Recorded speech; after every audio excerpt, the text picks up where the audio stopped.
เขาบ่มีอย่างไรเขาสิมาแต่งกินอยู่กับแกงบอลแกงบอลเริ่มไฟก็ยังบ่มีเดี๋ยวนี้กำลังอยู่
มึงคิดยังอยากกินเขามื้อนี้เขาสิมาแตกนำกันว่ามันสิสุกหรือบ่สุกวิธีตุ่มยำบอลอดว่าซั่นบอลอดกุ้น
ที่ก็คือ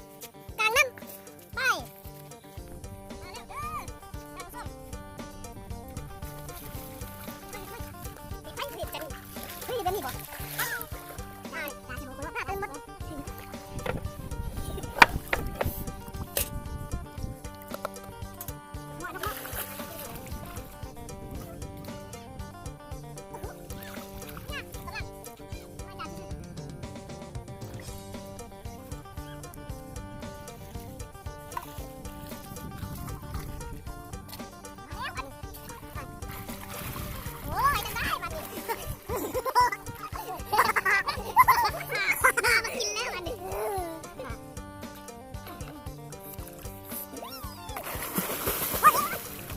กวนน้ำมันเป็นตาสเกนแล้ว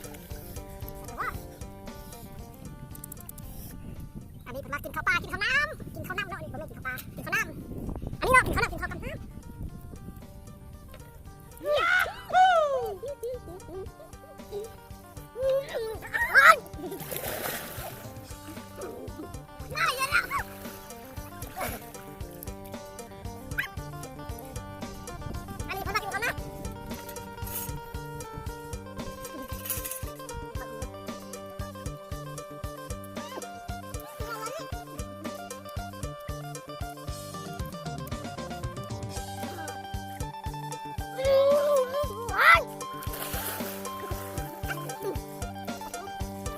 เย็นคือเก้าปลาน้ำก้อนเลยสบายเลย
ก็คือว่า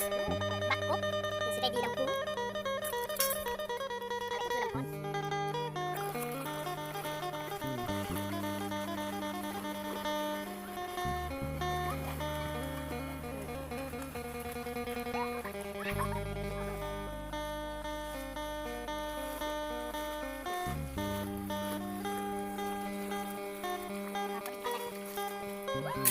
จะเป็นมาจบ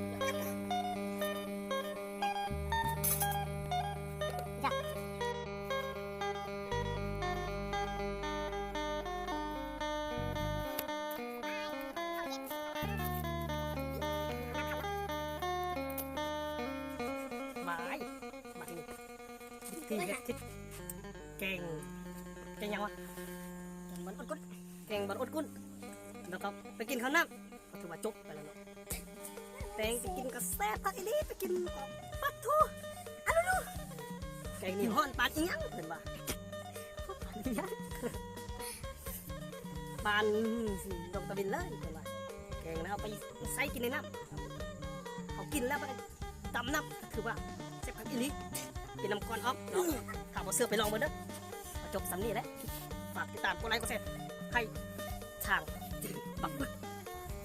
จบเนาะ